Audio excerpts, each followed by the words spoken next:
আসসালামু আলাইকুম প্রিয় শিক্ষার্থীরা, কেমন আছো? আমরা আজকে তোমাদের সাথে খুবই গুরুত্বপূর্ণ একটা কোষীয় অঙ্গাণু নিয়ে আলোচনা করব। সেটার নাম হচ্ছে প্লাস্টিড। তো ইতিমধ্যে তোমরা আমাদের চ্যানেলে সেল চ্যাপ্টারের সম্ভবত 7টা কি 8টা লেকচার করেছো। আমাদের একটা প্লেলিস্ট চলতেছে কোর্স চ্যাপ্টারের। তো আজকে আমাদের যে টপিকটা নিয়ে ডিসকাশন হবে, এটা তোমাদের একাডেমিক এবং অ্যাডমিশন উভয় জায়গাতেই এখান থেকে অনেক প্রশ্ন আসে। তো এর বেসিক কনসেপ্ট যদি তোমার ঠিক থাকে, তাহলে তুমি এখান থেকে যে কোনো ধরনের প্রশ্ন সলভ করতে পারবা, সেটা সিকিউ অথবা এমসিকিউ যাই হোক। তো এই কোষীয় অঙ্গাণুটা তোমাকে যদি বুঝতে হয়, তাহলে আমাদের প্লাস্টিড সম্পর্কে আগে তার বেসিক জিনিসগুলো আমরা শিখে নিব। তো চলো, প্লাস্টিড দেখো, এটা তোমরা সেই 9-10 থেকে পড়ে আসতেছো। এটা উদ্ভিদ কোষের একটা বৈশিষ্ট্য, এটা প্রাণী কোষে নর্মালি থাকে না। অর্থাৎ প্রাণী কোষের ক্ষেত্রে আমরা এই প্লাস্টিড কিন্তু পাবো না। এবং প্লাস্টিড উদ্ভিদের ক্ষেত্রে মূলত যে ভূমিকাটা পালন করে, সেটা হচ্ছে যে উদ্ভিদের খাবার তৈরি বা শর্করা প্রস্তুত। এটাই হচ্ছে প্লাস্টিডের প্রধান কাজ। এগুলো বাদেও কয়েকটা কাজ আমরা শুনবো। তো প্লাস্টিড সম্পর্কে যদি বলতে হয়, তাহলে আমরা এর আগে কিছু বেসিক জিনিসপত্র জেনে নিয়ে আসো। প্রথমেই তোমরা কি বলবা যে প্লাস্টিড শব্দটা একজন বিজ্ঞানী প্রথম সবার সামনে নিয়ে আসে, তার নাম ছিল হেইকেল। বিজ্ঞানী হেইকেল সর্বপ্রথম উনি প্লাস্টিড শব্দটি ব্যবহার করেন। প্লাস্টিড শব্দটি ব্যবহার করেন। দ্যাট মিন্স প্লাস্টিড শব্দটা সম্পর্কে মানুষ জেনেছে অ্যারাউন্ড 1866 সালের দিকে। সাল এখানে ম্যান্ডেটরি না। তাহলে বিজ্ঞানী হেইকেল সর্বপ্রথম প্লাস্টিড শব্দটি ব্যবহার করেন। এরপর আমি একটা সালের কথা বলতেছি, দেখো, যেটা তোমাদের হয়তো পরীক্ষায় আসে না, তারপরেও মাঝে মাঝে কিছু কিছু টপিক আমাদেরকে একটু মাথায় রাখতে হয়, যেগুলো থেকে অনেক সময় প্রশ্ন হতে পারে, আবার নাও পারে।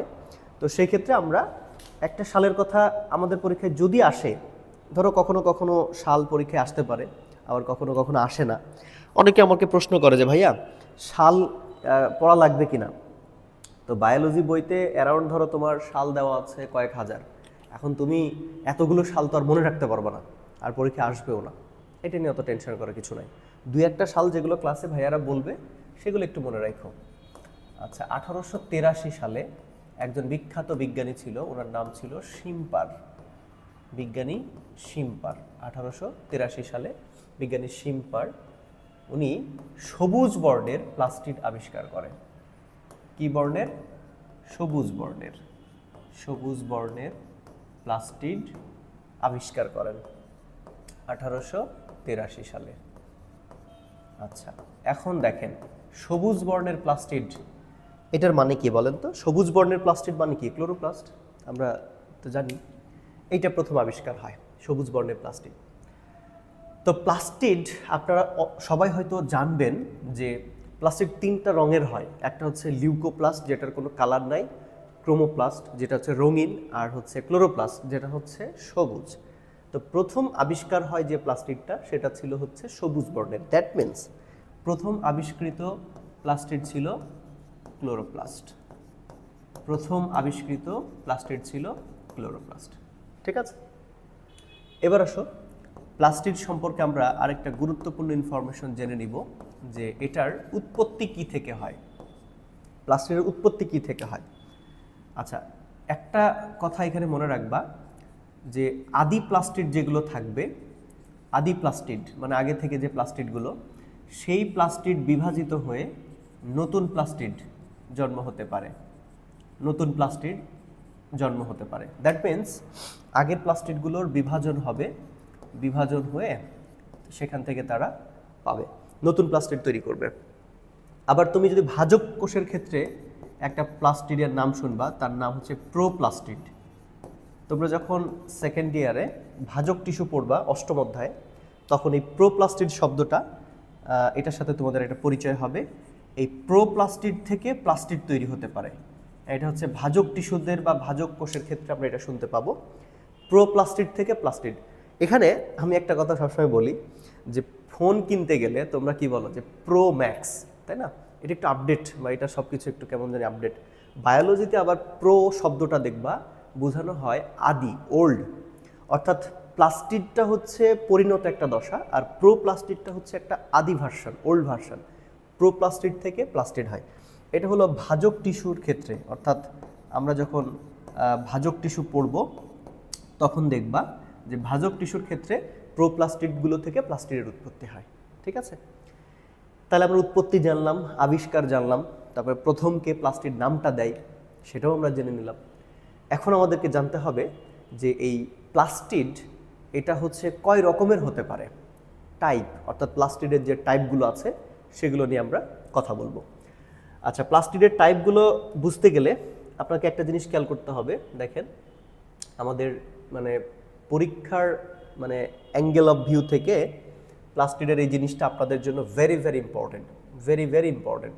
আমি এই ছবিটাকে একটু এখানে কোথাও রেখে দিব। আচ্ছা, আমরা একটা কাজ করি, আমরা আরেকটা পেজ নিয়ে নিই, তাহলে আমাদের জন্য সুবিধা হবে।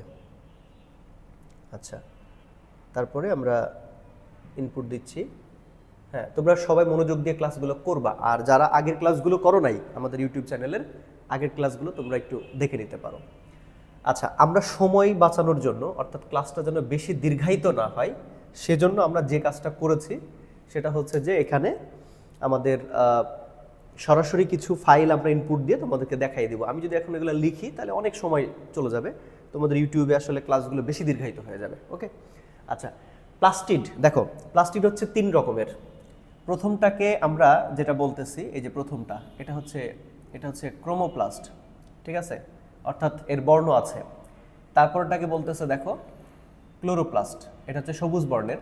আর তারপরটার কোনো বর্ণ নাই, এটাকে বলা হচ্ছে লিউকোপ্লাস্ট। ওকে, তাহলে 3 রকমের প্লাস্টিড আমরা আমাদের দেখতে পাবো। 3 রকমের প্লাস্টিড আছে, তার ভিতরে একটা হচ্ছে ক্রোমোপ্লাস্ট। ক্রোমোপ্লাস্টের বিভিন্ন রকমের কালার হতে পারে, যেমন ধরো যেগুলো লাল বর্ণের সেগুলো হচ্ছে, এগুলোকে আমরা বলি রোডোপ্লাস্ট। কি বলি আমরা? রোডোপ্লাস্ট। আবার যেগুলো বাদামি বর্ণের সেগুলোকে আমরা বলছি ফিওপ্লাস্ট। যেগুলো হলুদ বর্ণের সেগুলোকে আমরা বলছি জ্যান্থোপ্লাস্ট। যেগুলা কমলা বর্ণের, যেগুলো হচ্ছে কমলা কালারের আছে, সেগুলোকে আমরা বলছি ক্যারোটিনোপ্লাস্ট। ভাইয়া, আপনাদের পরীক্ষায় একটা কথা বলে রাখি, এই যে কোন ক্রোমোপ্লাস্ট কি কালারের, এটা কিন্তু পরীক্ষায় আসতে পারে। ধরো বলতে পারে যে হলুদ বর্ণের জন্য দায়ী কোন ক্রোমোপ্লাস্ট, অথবা বলতে পারে যে লালের জন্য কোনটা দায়ী। এরকম টাইপের বিভিন্ন রকমের ক্রোমোপ্লাস্ট কিন্তু হয়ে থাকে। তাহলে ক্রোমোপ্লাস্টের তোমরা ভাগগুলো দেখলা। আর ক্লোরোপ্লাস্টের কোনো ভাগ নাই, ক্লোরোপ্লাস্ট তো একটাই, এ হচ্ছে সবুজ বর্ণের। কিন্তু লিউকোপ্লাস্টের আবার অনেকগুলো 3টা ভাগ আছে। হ্যাঁ, লিউকোপ্লাস্ট মূলত একটা জিনিস তোমাদেরকে আমি একটু ক্লিয়ার করি, সেটা হচ্ছে যে এই ক্রোমোপ্লাস্ট এটা সাধারণত কোথায় কোথায় পাওয়া যায়। দেখো, তোমরা খেয়াল করো, ক্রোমোপ্লাস্ট তোমরা কোথায় কোথায় পাবা। এটা হচ্ছে আমাদের ফুলের যে পাপড়িগুলো আছে সেখানে পাবা, ফুলের পাপড়ি। তারপরে হচ্ছে মনে করো রঙিন পাতা, ফুলের পাপড়ি, রঙিন পাতা, ঠিক আছে, এইগুলোতে পাওয়া যায়। আর ক্লোরোপ্লাস্ট এটা হচ্ছে সবুজ বর্ণের যে পাতাগুলো আছে সেখানে পাওয়া যায়। অর্থাৎ এখানে হচ্ছে তোমার সবুজ পাতা, তারপরে হলো কাণ্ড, কিছু কচি কাণ্ডে পাওয়া যায় ইত্যাদি। আর লিউকোপ্লাস্ট মূলত কোথায় কোথায় পাওয়া যায়, যেমন ধরো এটা পাওয়া যায় উদ্ভিদের মূলে পাওয়া যায়। আচ্ছা, তারপরে হলো বর্ণহীন কাণ্ডে পাওয়া যায়। আচ্ছা, তারপরে এটা আর কোথায় পাওয়া যায়, তারপরে এটা মনে করো যে তোমার, আমি যদি বলি যে এর আরো অনেকগুলো জায়গাতে এটা পাওয়া যায়।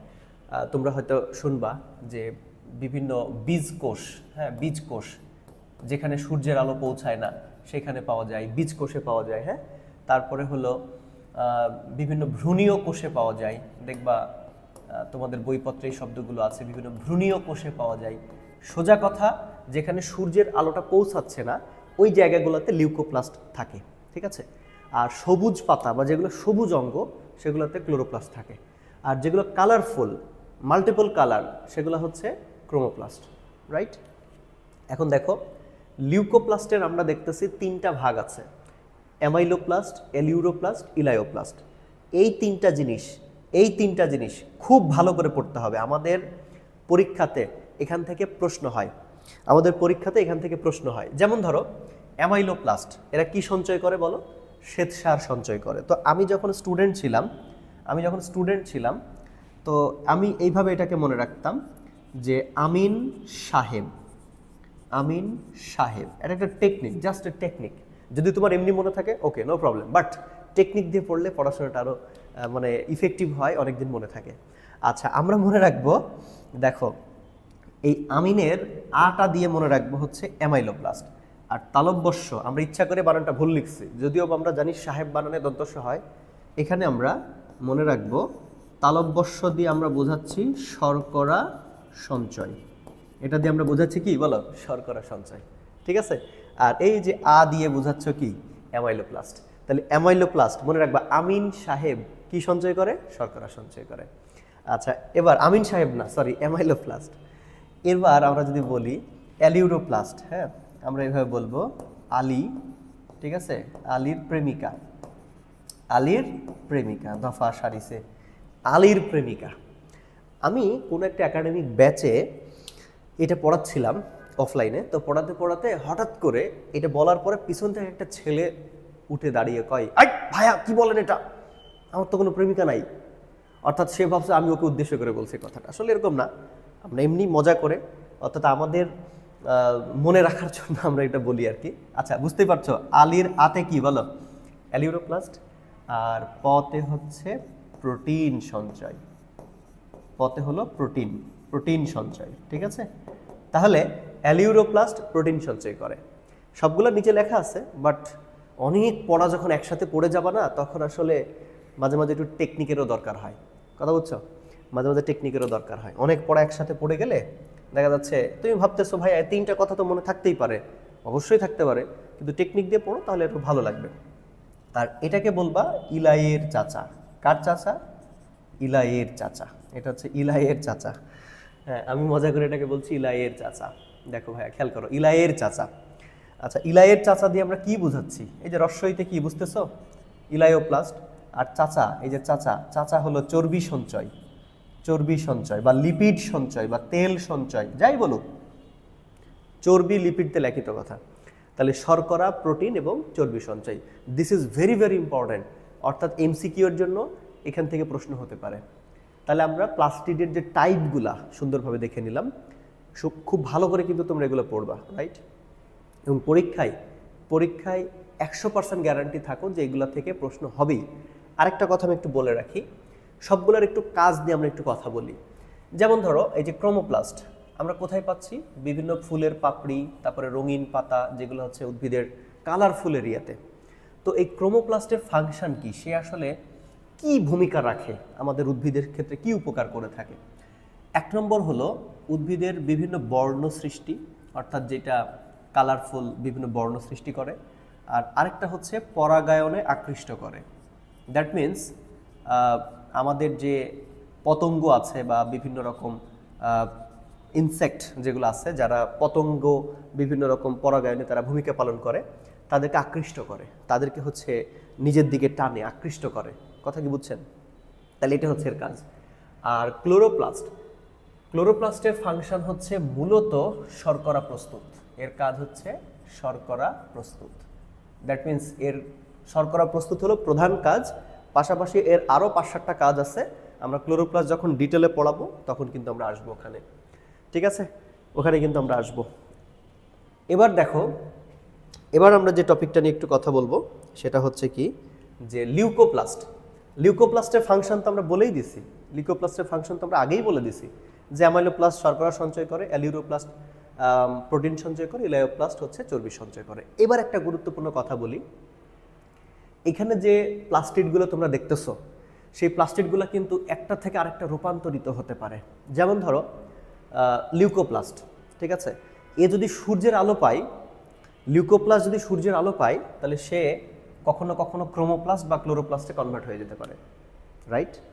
আবার যদি ক্লোরোপ্লাস্ট বা ক্রোমোপ্লাস্ট, বিশেষ করে এরা যদি সূর্যের আলো না পায়, তাহলে এরা আবার কি হয়ে যেতে পারে? লিউকোপ্লাস্টে পরিণত হতে পারে। একটা উদাহরণ দিই তাহলে বুঝতে পারবা। তোমাদের বাসা বাড়িতে যে আলু থাকে, এই আলু যদি তুমি দীর্ঘদিন রেখে দাও, দেখবা যে কিছু কিছু জায়গাতে সবুজ হয়ে যাচ্ছে, খেয়াল করবা, ঠিক আছে? দ্যাট মিনস লিউকোপ্লাস্ট ক্লোরোপ্লাস্টে কনভার্ট হয়ে যাচ্ছে। আবার কখনো কখনো ক্লোরোপ্লাস্ট লিউকোপ্লাস্টেও কনভার্ট হবে যদি সূর্যের আলো ঠিকমতো না পায়। দেখবা এই চ্যাপ্টারের বা এই টপিকের শেষের দিকে এরকম একটা ছক দেওয়া আছে, ওই ছকে বলা আছে যে চাইলে লিউকোপ্লাস্ট ক্লোরোপ্লাস্ট বা ক্রোমোপ্লাস্টে রূপান্তরিত হতে পারে, বা সূর্যের আলো না পেলে এরা আবার লিউকোপ্লাস্টে কনভার্ট হয়ে যেতে পারে, রাইট? তাহলে এই জিনিসগুলো কিন্তু আমাদের একটু জানতে হবে। তাহলে প্রকারভেদ আমরা পেয়ে গেলাম। এখন আমরা মূলত এই চ্যাপ্টারে আমাদের মূল ডিসকাশন শুরু হচ্ছে এই ক্লোরোপ্লাস্ট দিয়ে, অর্থাৎ ক্লোরোপ্লাস্টটাই কিন্তু পরীক্ষায় আসে। তো চলো আমরা হচ্ছে ক্লোরোপ্লাস্ট নিয়ে একটু কথা বলি। ক্লোরোপ্লাস্ট আমাদের মূল ডিসকাশন হচ্ছে ক্লোরোপ্লাস্ট। এটা নিয়েই আমাদের আজকের আলোচনা, এবং এটাই আমাদের পরীক্ষায় বেশি আসে, রিটেন বা এমসিকিউ যদি বলো, যে এগুলা থেকে অনেক প্রশ্ন হয়। ক্লোরোপ্লাস্ট, আচ্ছা এই ক্লোরোপ্লাস্ট এটা তো তোমরা জানলা যে এটা হচ্ছে একটা সবুজ বর্ণের প্লাস্টিড, ঠিক আছে? এবং শিম্পার 1883 সালে প্রথম যে প্লাস্টিকটা আবিষ্কার করে সেটা কি ছিল? ক্লোরোপ্লাস্ট। তো এই ক্লোরোপ্লাস্ট এটাকে কি বলে জানো? অনেকেই এর একটা ছদ্মনাম দিয়েছে কোষের রান্নাঘর। এটা হচ্ছে কোষের রান্নাঘর। দ্যাট মিনস এখানে পোলাও কোরমা রান্না হয়, জি না, এখানে শর্করা প্রস্তুত হয়। কোষের যে শর্করা, কার্বোহাইড্রেট এখানে প্রস্তুত হয়। দ্যাট ইজ হোয়াই এটাকে আমরা বলছি কোষের রান্নাঘর। এখন এই ক্লোরোপ্লাস্ট নিয়ে আমাদের পড়াশোনা করতে গেলে যেটা যেটা জানতে হবে সেটা হচ্ছে যে এই ক্লোরোপ্লাস্টের আকৃতি কেমন হতে পারে। ক্লোরোপ্লাস্টের আকৃতি নিয়ে আমি কয়েকটা কথা তোমাদেরকে বলি। সেটা হচ্ছে যে ক্লোরোপ্লাস্ট যদি সেটা উচ্চ শ্রেণীর উদ্ভিদ যদি হয়, তাহলে সেই ক্ষেত্রে মনে রাখবা উচ্চ শ্রেণীর উদ্ভিদে ক্লোরোপ্লাস্টের আকারটা হচ্ছে লেন্স আকৃতির। বলো ভাইয়া কি আকৃতির? লেন্স আকৃতির। মনে থাকবে কি আকৃতির? লেন্স আকৃতির। অর্থাৎ উচ্চ শ্রেণীর উদ্ভিদ হলে ক্লোরোপ্লাস্টের আকৃতি হবে লেন্স আকৃতির, একটাই আকৃতি, আর কোনো নাই। কিন্তু যদি সেটা নিম্ন শ্রেণীর উদ্ভিদ হয়ে থাকে, তাহলে সেটা হবে বিভিন্ন আকৃতির। হ্যাঁ, এটা ভেরি ভেরি ইম্পর্টেন্ট আপনাদের পরীক্ষার, মানে আমি যদি ইম্পর্টেন্টের কথা চিন্তা করি, তাহলে নিম্ন শ্রেণীর উদ্ভিদে যে বিভিন্ন আকৃতির ক্লোরোপ্লাস্ট দেখা যায়, এটা আপনাদের পরীক্ষায় কিন্তু আসে। আমরা কিছুক্ষণ পরে ডিসকাশন করতেছি, ওকে? আর যদি আমি সংখ্যা বলি, তাহলে বলতে হবে যে 10 থেকে 40টি প্রতিটি কোষে। হ্যাঁ, ক্লোরোপ্লাস্টের সংখ্যা হচ্ছে 10 থেকে 40টা অ্যারাউন্ড। তো এটা প্রজাতি ভেদে কম বেশি হয়, তাহলে 10 থেকে 40টা। তাহলে আমরা কি কি শিখলাম? ক্লোরোপ্লাস্ট এটাকে কোষের রান্নাঘর বলা হচ্ছে, এবং এটা উচ্চ শ্রেণীর উদ্ভিদ হলে লেন্স আকৃতির, আর নিম্ন শ্রেণীর উদ্ভিদ হলে বিভিন্ন আকৃতির। আর কোষের সংখ্যা হচ্ছে, মানে প্রতিটা কোষে ক্লোরোপ্লাস্টের সংখ্যা হলো 10 থেকে 40। এখন দেখেন আমি যেটা স্টার মার্কিং করছি ওটা খেয়াল করেন।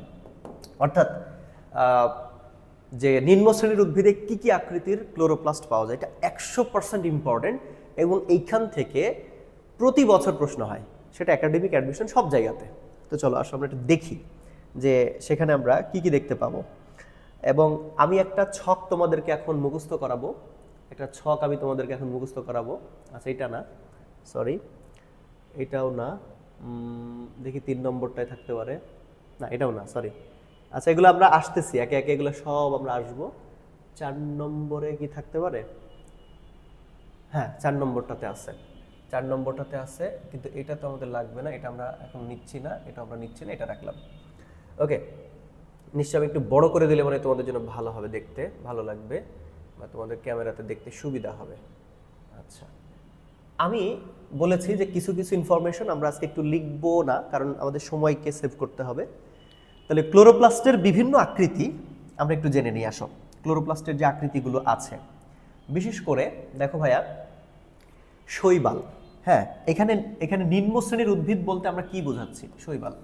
অর্থাৎ শৈবালে বিভিন্ন আকৃতির ক্লোরোপ্লাস্ট পাওয়া যায়, এবং এইটা বিগত বছরগুলোতে বিভিন্ন প্রশ্নে আসছে। এটা তো আমি একদম লাভ দিয়ে দিলাম, ঠিক আছে? লাভ অর্থাৎ মানে এটা হচ্ছে একদম 100%, মানে এটা পড়ে যেতে হবে 100%, মানে এটা তোমার বাদ দেওয়ার কোনো সুযোগই নাই।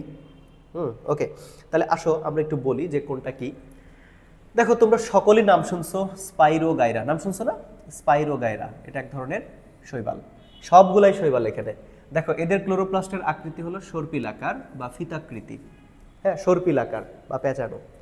আচ্ছা এরপরে দেখো আরেকটা বলছে যার নাম হলো ওডোগোনিয়াম, এটা হচ্ছে জালিকাকার, এটা হচ্ছে জালিকাকার।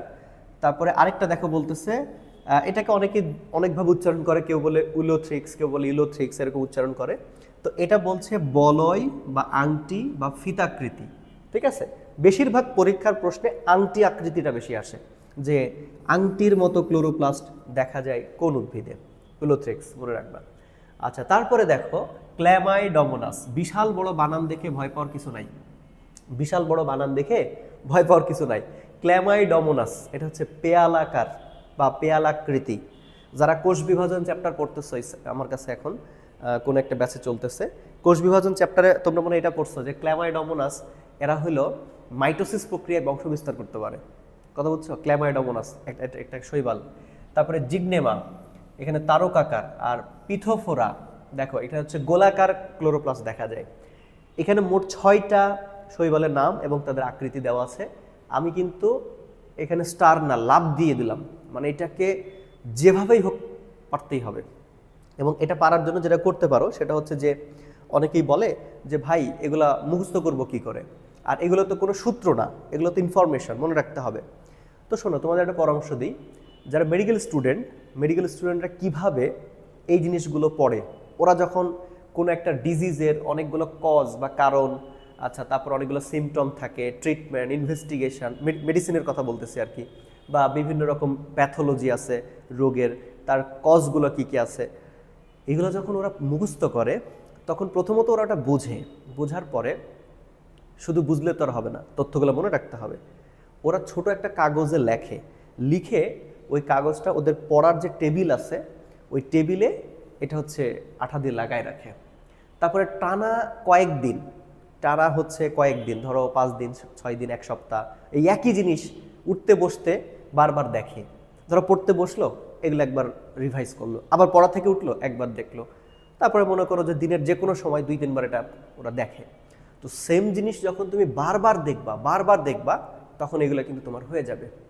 হ্যাঁ অনেকেই বিভিন্নভাবে ছন্দমন্দ দিয়ে এগুলো বলে, তবে আসলে ভাই পুরো বায়োলজি বইতে যদি এখন তোমাকে আমি ছন্দ দিয়ে ভরাই দিই তা তুমি তো আসলে ছন্দ মনে রাখতে পারবো না এত। তার থেকে এগুলো যদি সরাসরি মনে থাকে, যেমন ধরো আমি যদি বলি যে সর্পিলাকার, স্পাইরোগাইরা, তারপরে ধরো জালিকাকার, ওডোগোনিয়াম, আংটির আকৃতি, ইউলোথ্রিক্স, সো এইভাবে পড়লে জিনিসটা তোমার দীর্ঘস্থায়ী হবে। তাহলে তোমরা যে কাজটা করবা ওইরকম ছোট নোট টেবিলের সামনে লাগাই রাখবা, তাহলে দেখবা যে এটা ইজি হয়ে যাবে। এবং আমি বলছি এটা কিন্তু প্রশ্ন হবেই, 100% গ্যারান্টি। তো চলো এবার আমরা শিখব একটা ক্লোরোপ্লাস্টের গঠন, অর্থাৎ একটা ক্লোরোপ্লাস্ট দেখতে কীরকম এবং তার স্ট্রাকচারগুলো নিয়ে আমরা মূলত কথা বলবো।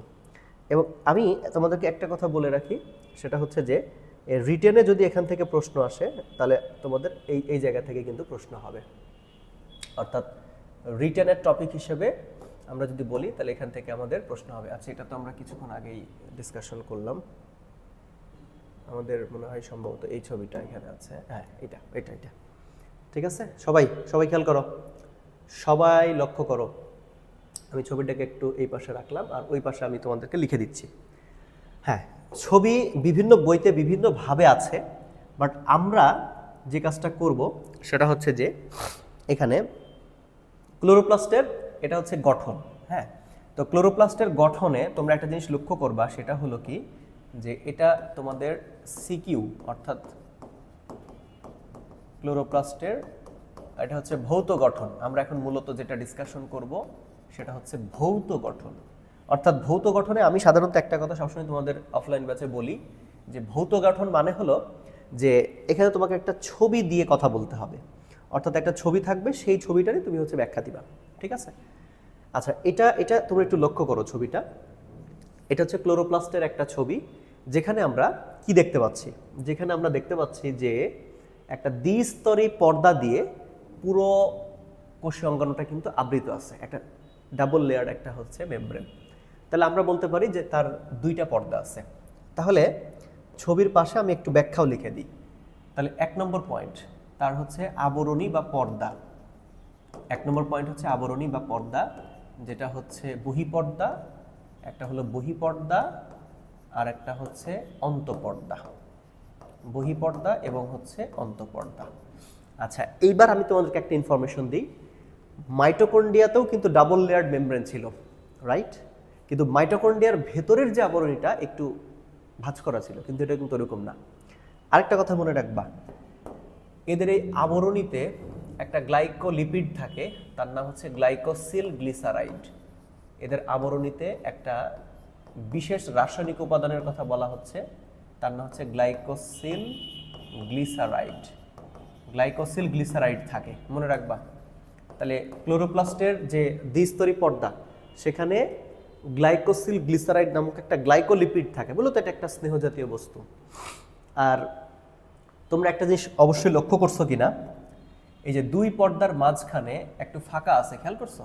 এই ফাঁকাটাকে বলা হচ্ছে পেরিপ্লাস্টিডিয়াল স্পেস। এটাকে আমরা বলছি পেরিপ্লাস্টিডিয়াল স্পেস, পেরিপ্লাস্টিডিয়াল স্পেস বা পেরিপ্লাস্টিডিয়াল ফাঁকা জায়গা। অর্থাৎ দুই পর্দার মাঝখানে যে গ্যাপটা আছে এটাকে বলা হচ্ছে পেরিপ্লাস্টিডিয়াল স্পেস, রাইট? তাহলে তোমার পর্দা সম্পর্কে এই কথাগুলো বলতে হবে, যেটা একটা দ্বিস্তরী পর্দা দিয়ে ঢাকা থাকবে, তারপরে দুই পর্দার মাঝখানে পেরিপ্লাস্টিডিয়াল স্পেস নামক একটা ফাঁকা জায়গা থাকবে, আর এখানে গ্লাইকোসিল গ্লিসারাইড নামক একটা রাসায়নিক উপাদান থাকবে। হয়ে গেল। এবার তোমরা ছবিটা একটু লক্ষ্য করো, তাহলে বুঝতে পারবা যে ভেতরে কিছু ফোটা ফোটা ফোটা ফোটা দেখতে পাচ্ছ, খেয়াল করছো? যেগুলো ভেতরে একটু ফোটা ফোটা ফোটা ফোটা দেখতে পাচ্ছ, এই জিনিসগুলোকে আমরা যেটা বলে থাকি সেটা হচ্ছে, এটাকে আমরা বলে থাকি যে স্ট্রোমা। হ্যাঁ, স্ট্রোমা।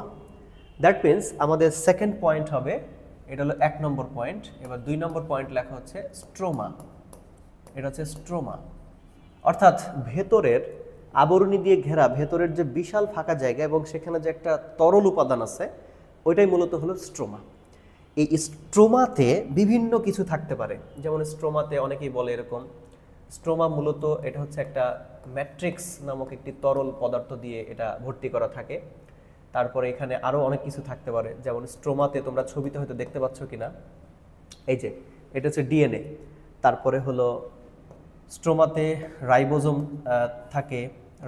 থাকে, হ্যাঁ। তারপরে হলো তোমার ছবিতে তুমি সব লক্ষ্য করতে পারবা, দেখো যে ডিএনএর কথা বলছে, যে রাইবোজোমের কথা বলছে। তারপরে শ্বেতসার দানা, হ্যাঁ, শ্বেতসার মানে তো তোমরা জানো যে শর্করা, শ্বেতসার দানা, হ্যাঁ। তারপরে তোমার হচ্ছে সব কিছু, হ্যাঁ। এখানে তোমার থাইলাকয়েডের ভিতরেই আছে থাইলাকয়েড, আমরা কিছুক্ষণ পরে এগুলো নিয়ে কথা বলবো। তারপরে গ্রানা, সব কিছু কিন্তু স্ট্রোমার ভিতরে আছে।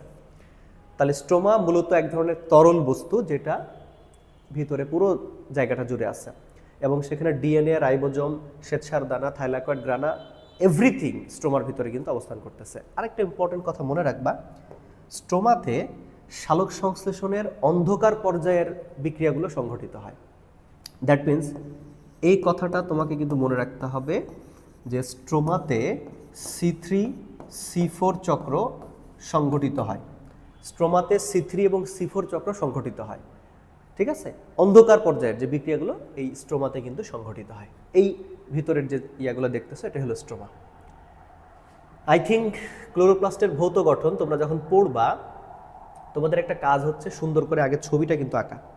সো ছবি অঙ্কন করার পরে তারপরে তুমি হচ্ছে ছবির নিচে একটু একটু করে ব্যাখ্যা দিবা। এখন দেখো, ক্লোরোপ্লাস্টের ভিতরে তোমরা কিছু চ্যাপ্টা উপাদান দেখতে পাচ্ছ, হ্যাঁ। এই যে একটা করে যদি আমি চিন্তা করি, যে শুধু এই একটার কথা ভাবো, দিজ আর থাইলাকয়েড, এটাকে আমরা বলছি থাইলাকয়েড, ঠিক আছে, থাইলাকয়েড। আর সবগুলাকে একসাথে যদি বলো, অর্থাৎ মনে করো যে ধরো যে এই পুরোটা, এখানে খেয়াল করো, ধরো এই পুরোটাকে তুমি কিন্তু বলবা গ্রানা, পুরোটাকে বলবা হচ্ছে গ্রানা। তাহলে আমি যদি এখন বলি যে থাইলাকয়েড ও গ্রানা, এটা হচ্ছে আমাদের একটা পয়েন্ট হবে, পুরোটা মিলে একটা পয়েন্ট হবে, থাইলাকয়েড ও গ্রানা। দেখো, থাইলাকয়েড এবং গ্রানা। তো ক্লোরোপ্লাস্টের ভেতরে এই যে থলে আকৃতির যে বস্তুগুলো আছে, মনে রাখবা থাইলাকয়েডটা দেখতে থলে আকৃতির বা চ্যাপ্টা আকৃতির, এটাও বলতে পারো, চ্যাপ্টা আকৃতির থাইলাকয়েড। আচ্ছা, কেউ আবার এই থাইলাকয়েডকে কোয়ান্টোজোমও বলে, ওকে, কোয়ান্টোজোম। অনেকেই বলে থাকে, কিছু কিছু বইতে আমরা পেয়েছি যে থাইলাকয়েডকে কোয়ান্টোজোমও বলে। আবার অনেকেই বলছে যে থাইলাকয়েড সহ ভেতরের আরও কিছু উপাদান, সেগুলোকে আমরা বলি ফটোসিনথেটিক ইউনিট, এটাকে অনেকেই কোয়ান্টোজোম বলে। সম্প্রতি আমি তোমাদের একটা একাডেমিক পরীক্ষা দিয়েছিলাম যে কোয়ান্টোজোম কোন অঙ্গাণুতে পাওয়া যায়। জানি না তোমরা কি উত্তর দিয়েছো, তবে উত্তর হবে ক্লোরোপ্লাস্ট, ক্লোরোপ্লাস্টে পাওয়া যায়। তাহলে এটা হচ্ছে থাইলাকয়েড, এই একটা, আর সবগুলোকে একসাথে আমরা বলছি গ্রানা, এটা মনে রাখবা। একটা প্রশ্ন এখান থেকে তোমাদের পরীক্ষায় এমসিকিউতে হতে পারে, রিটেনে তো অবশ্যই লিখতে হবে। একটা কথা মনে রাখবা, 10 থেকে 100টি থাইলাকয়েড, 10 থেকে 100টি থাইলাকয়েড মিলে একটি গ্রানা তৈরি করে, একটি গ্রানা সৃষ্টি করে, রাইট? আবার বলি, 10 থেকে 100টা থাইলাকয়েড মিলে একটা গ্রানা তৈরি করে। তারপরে কি বলবা জানো? তারপরে বলবা যে প্রতিটি ক্লোরোপ্লাস্টে তোমার হচ্ছে গ্রানা কতগুলো থাকে? 40 থেকে 60টা। এটা আমাদের বিভিন্ন বইপত্রে বিভিন্নভাবে আসতে পারে, মানে সংখ্যাগত একটু ভিন্নতা থাকতে পারে, তো বেশিরভাগ বইপত্রে এটাই বলছে যে প্রতিটি ক্লোরোপ্লাস্টে 40 থেকে 60টি গ্রানা থাকে। প্রতিটি ক্লোরোপ্লাস্টে 40 থেকে 60টি গ্রানা থাকে। দেখো তো বুঝলা কিনা? আরেকবার বলি, সরি আমার এটা খুলে পড়ে গেছে। হ্যাঁ আচ্ছা, আরেকবার বলি যে থাইলাকয়েড দেখতে কেমন? থলে আকৃতির, এবং 10 থেকে 100টা থাইলাকয়েড মিলে একটা গ্রানা হবে। আবার প্রতিটি ক্লোরোপ্লাস্টে 40 থেকে 60টা গ্রানা থাকবে, রাইট? এগুলো কিন্তু সব এমসিকিউতে আসতে পারে, আর তুমি তো রিটেনে ব্যাখ্যা তো দিচ্ছই।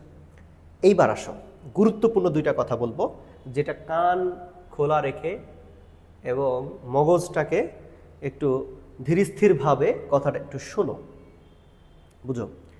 এই যে থাইলাকয়েডের কিছুক্ষণ পরে আমরা একটা ছবি দেখতে পাবো, দেখবা যে থাইলাকয়েডের একটা স্ট্রাকচার আছে, সেটা নিয়ে আমরা একটু কথা বলবো। এই থাইলাকয়েডের যে মেমব্রেন আছে, এখানে থাইলাকয়েডের ভিতরে ফটোফসফোরাইলেশন বলে যে বিক্রিয়াটা আছে, তোমরা কি নাম শুনছো? ফটোফসফোরাইলেশন, এখানে কিন্তু ফটোফসফোরাইলেশন সংঘটিত হয়।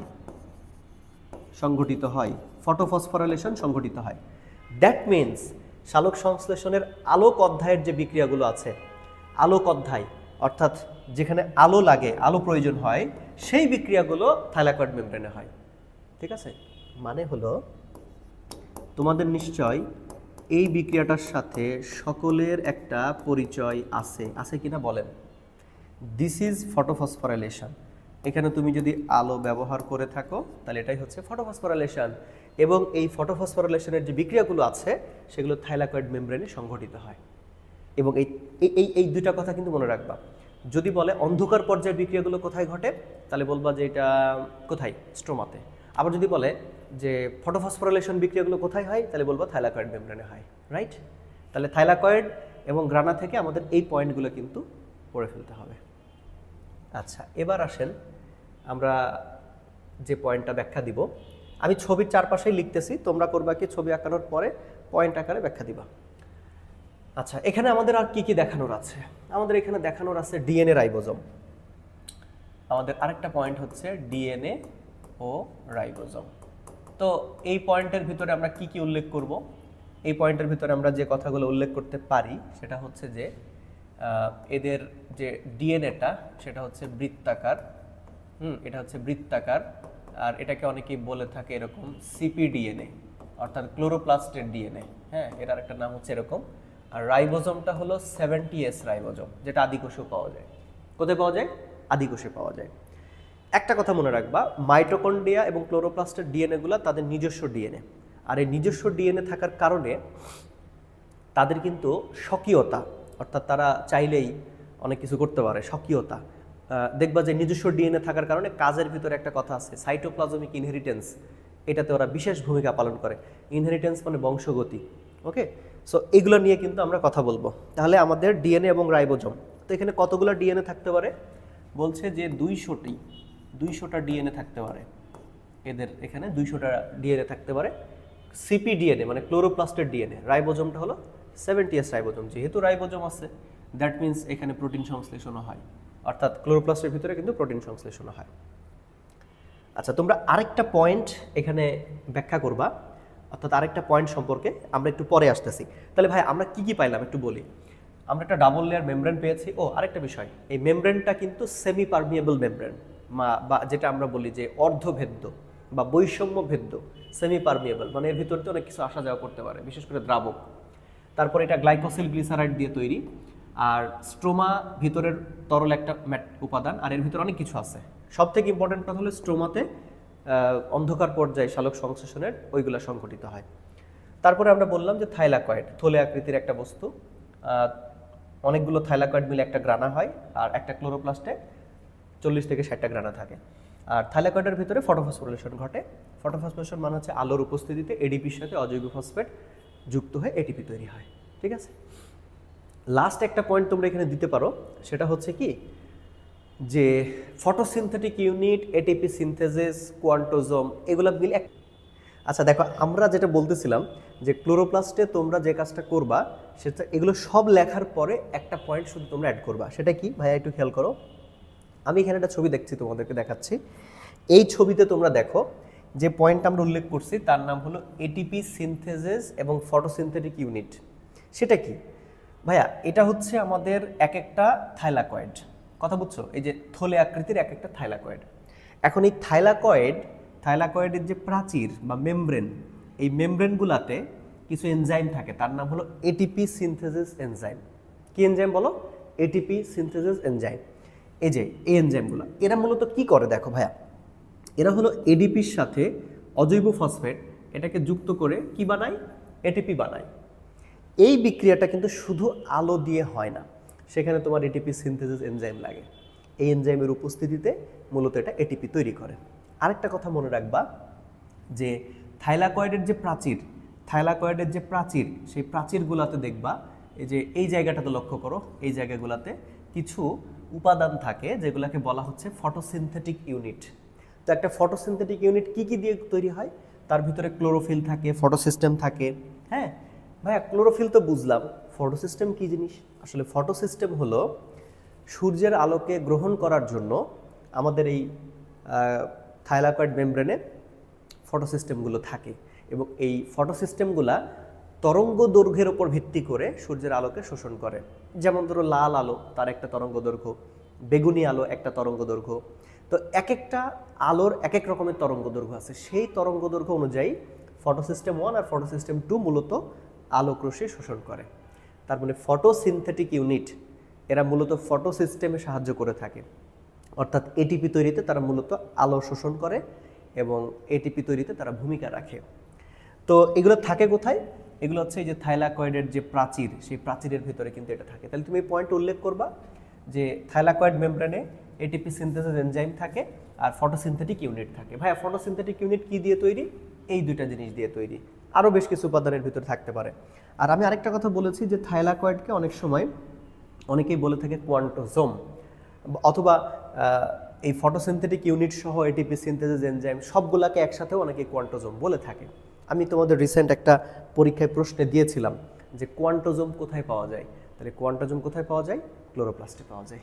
ঠিক আছে, আচ্ছা এবার আমরা তোমাদের লাস্ট দু একটা কথা বলেই ক্লাসটা শেষ করে দিব। সেটা হচ্ছে যে ক্লোরোপ্লাস্টের রাসায়নিক গঠন। সবাই একটু ঝটপট লিখে নাও, ক্লোরোপ্লাস্টের রাসায়নিক গঠন। এখান থেকে আমি তোমাদের 3টা পার্সেন্টেজ বলবো, অর্থাৎ 3টা শব্দ, 3টা কথা তোমরা এখান থেকে অবশ্যই মনে রাখবা। তার ভিতরে 1 নম্বর, আমাদের ক্লোরোপ্লাস্টে প্রোটিন কত শতাংশ থাকে জানো ভাইয়া? প্রোটিন থাকে হলো 35 থেকে 55%। 35 থেকে 55%। আর লিপিড কত শতাংশ থাকে জানো তোমরা? এখানে লিপিড থাকে 10 থেকে 20%। 3 নম্বরে লেখো, এখানে রঞ্জক পদার্থ, দ্যাট মিন্স আমাদের যে ক্লোরোপ্লাস্ট আদার্স যে রঞ্জক পদার্থগুলো আছে, এটা হলো 6 থেকে 12%। তাহলে এই 3টা পার্সেন্টেজ আমাদেরকে মনে রাখতে হবে। আমাদের এমসিকিউ এর পয়েন্ট অফ ভিউ থেকে এটা কিন্তু অনেক বেশি ইম্পর্টেন্ট। তো লাস্ট আমরা এখানকার একটা জিনিস নিয়ে একটু কথা বলবো, যে ক্লোরোপ্লাস্টের কয়েকটা কাজ আমরা একটু উল্লেখ করে আসো। আচ্ছা, ক্লোরোপ্লাস্টের কাজের ভিতরে অনেকগুলো কাজ আছে। তার ভিতরে আমরা যেগুলা বলবো প্রথমেই 1 নম্বরে, সেটা হচ্ছে যে এই যে কাজটা করে থাকে সেটা হলো যে প্রথমেই বলবা যে এখানে আমাদের শর্করা প্রস্তুত হয়, অর্থাৎ কোষের যাবতীয় শর্করা এখানে কিন্তু প্রস্তুত হয়। 1 নম্বর কথা, ঠিক আছে? 1 নম্বর কথা। 2 নম্বর কথা হচ্ছে ফটোফসফোরাইলেশন। কিছুক্ষণ আগেই তোমরা দেখলা যে ফটোফসফোরাইলেশন এই কথাটার মিনিংটা কি। ফটোফসফোরাইলেশন মানে হলো সূর্যালোকের উপস্থিতিতে এডিপির সাথে অজৈব ফসফেট যুক্ত হয়ে এটিপি তৈরি হবে, আর এটিপি সিনথেসিস এনজাইম এখানে মূলত ব্যবহার হবে। আচ্ছা, তারপরে 3 নম্বর পয়েন্ট যেটা তোমরা এখানে বলবা ফটো রেসপিরেশন।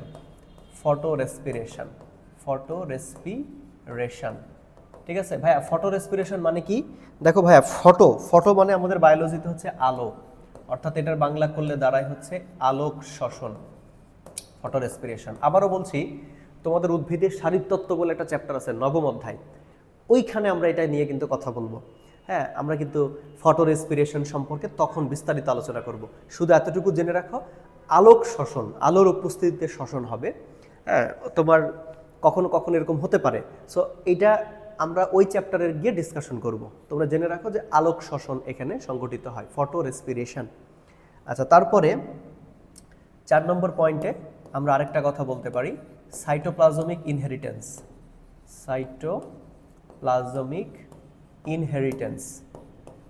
ইনহেরিটেন্সে এর বিশেষ ভূমিকা আছে।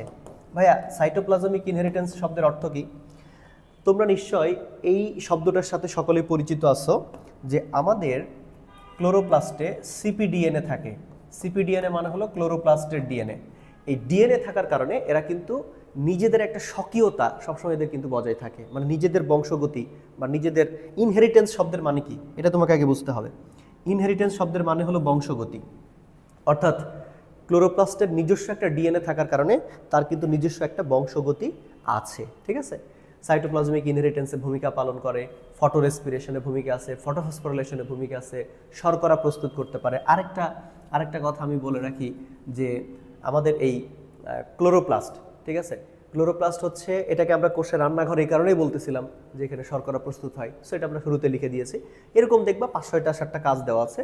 সো কাজগুলো তোমরা কিন্তু পড়ে নিও। তো আমাদের আজকের যে লেকচারটা আলোচনা হলো, আমাদের আজকের যে লেকচারটা শেষ হলো সেটা হচ্ছে ক্লোরোপ্লাস্ট। এবং ক্লোরোপ্লাস্টের আমি চেষ্টা করেছি একদম A to Z, শুরু থেকে শেষ পর্যন্ত একাডেমিক অ্যান্ড অ্যাডমিশনের পয়েন্ট অফ ভিউ থেকে কী কী প্রশ্ন আসতে পারে সবগুলো কিন্তু ডিসকাশন করেছি আমরা। তো যারা এর আগের লেকচারগুলো করো নাই, ঝটপট আমাদের প্লেলিস্ট থেকে ক্লাসগুলো করে নাও, এবং যারা নতুন এই চ্যানেলটাতে তারা অবশ্যই সাবস্ক্রাইব করে আমাদের সাথে থাকো। আমরা প্রতিনিয়ত এরকম ভিডিও তোমাদের জন্য আপলোড করতে থাকবো। আর সবাই নিশ্চয়ই আমাদের অফলাইন ব্যাচ সম্পর্কে জানো। আমি প্রায় দীর্ঘ 8-9 বছর রাজশাহীতে পড়াচ্ছি। আমাদের প্রতিষ্ঠানের নাম হলো ডক্টর রাজু বায়োলজি। তোমরা হচ্ছে আমাদের ফেসবুক গ্রুপ বা পেজের সন্ধান পেয়ে যাবা। তো যারা অফলাইনে পড়তে চাও তারা হচ্ছে আমাদের অফিসে এসে খোঁজ নিতে পারো। তো সে পর্যন্ত সবাই ভালো থাকো, সুস্থ থাকো। ইনশাল্লাহ দেখা হচ্ছে পরবর্তী ক্লাসে। খোদা হাফেজ।